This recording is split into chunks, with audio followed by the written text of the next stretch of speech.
침착해! 비상이다! 2005년 6월 19일 새벽, 대한민국 최전방 감시초소에서 일어난 끔찍한 총기 사건.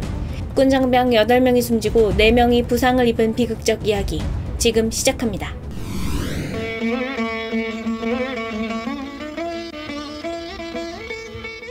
경기도 연천군 비무장지대. 군사 분계선을 사이에 두고 북한과 마주한 곳이죠. 대한민국 최전방의 지역이며 임진강이 흘러들어오기에 유일한 수로 침투가 가능했던 곳. 따라서 한국전쟁 이후에도 이곳을 이용한 북한군의 침투는 적지 않았습니다. 게다가 철책선에서도 북쪽으로 1.5km가 떨어져 있는 북한군과 가장 가까운 감시초소는 한시도 긴장을 늦출 수 없는 상황이죠. 사건 발생 일주일 전 2005년 6월 13일 우리 측 초소에서 북한군이 군사분계선을 넘는 징후가 포착됩니다.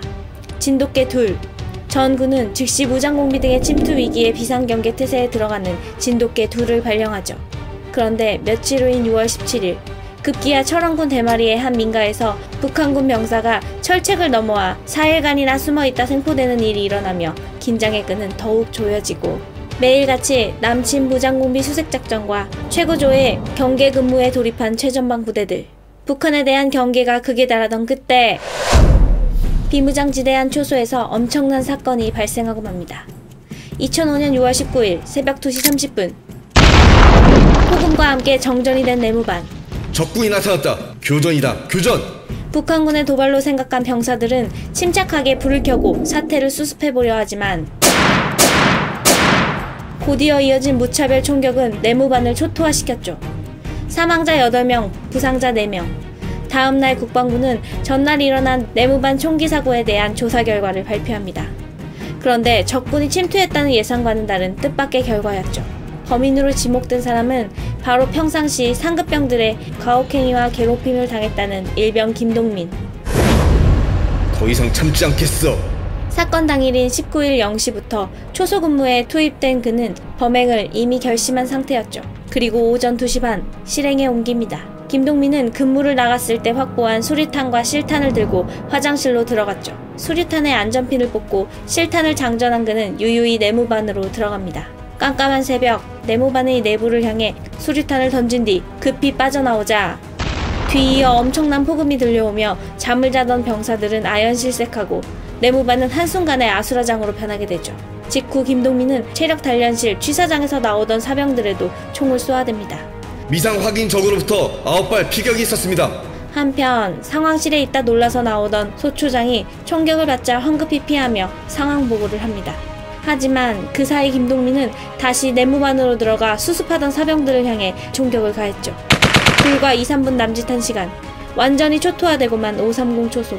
사건 발생 직후 용의자로 일병 김동민이 지목됩니다. 안타까운 점은 그의 범행을 정확히 본 목격자나 증거가 전혀 없는 상황이라는 것이었죠. 하지만 추궁 끝에 그는 범행 일체를 자백하고 즉시 포박되었고 피고에게 사형을 판결한다.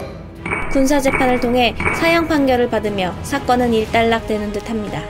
하지만 불과 20대 초반의 남짓한 아들을 군대에 보내고 청천벽력 같은 소식을 접한 가족들에게는 결코 끝날 수 없는 일이었죠. 게다가 여러 의혹의 실마리는 여전히 풀리지 않았던 상황.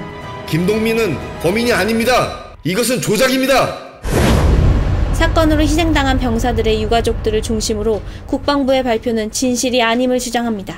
그들은 일개 일병 한 사람의 도발이 아닌 북한군의 공격이라 판단했던 것이죠. 당시 생포된 리영수와 같이 남침한 것으로 추정되는 북한군의 테러를 막기 위한 차단 작전을 벌이던 중 그들의 공격을 받은 것이라 말합니다. 내무실에서 수류탄이 터지고 25발을 나사했는데 벽, 천장, 관물대 등 아무 손상도 없었다는 사실이 이상하지 않습니까?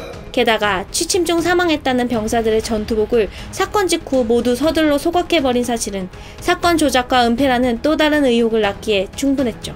그런데 수류탄과 탄창 등에서 일병 김동민의 지문이 나오지 않았을 뿐만 아니라 유일한 증거는 김일병의 자백뿐이라는 사실. 그런데 만약 사건을 조작하고 은폐한 것이 사실이라면 그 이유는 무엇이었을까요? 바로 남북관계에 부정적인 영향을 미칠 수 있다는 것으로 추정됩니다. 공교롭게도 불과 2일 후인 2005년 6월 21일 통일부 장관은 김정일 국방위원장과의 면담이 예정되어 있었고 정부는 북한에 대한 각종 지원이나 육자회담 복귀 등을 논의할 계획이었던 것이죠. 그리고 그 직전 발생한 비무장지대 내의 피격 사건은 걸림돌이 될 것은 불보듯 뻔한 것이었습니다. 하지만 일병 김동민의 자백으로 사건이 마무리되었기에 더 이상의 희망은 없는 듯 보입니다. 그럼에도 유가족과 시민단체는 오랜 시간 지속적으로 사건에 대한 재조사를 요구했죠. 이미 충분한 검증을 끝낸 사건입니다. 팽팽하게 맞서는 국방부와 유족들. 결국 12년이 지난 2017년 3월 검찰은 사건에 대한 재조사를 시작하지만 사건의 범인으로 12년째 형을 살고 있던 김동민이 다시 자신의 소행이 맞다고 진술하며 재조사는 허무하게 끝이 나게 되죠.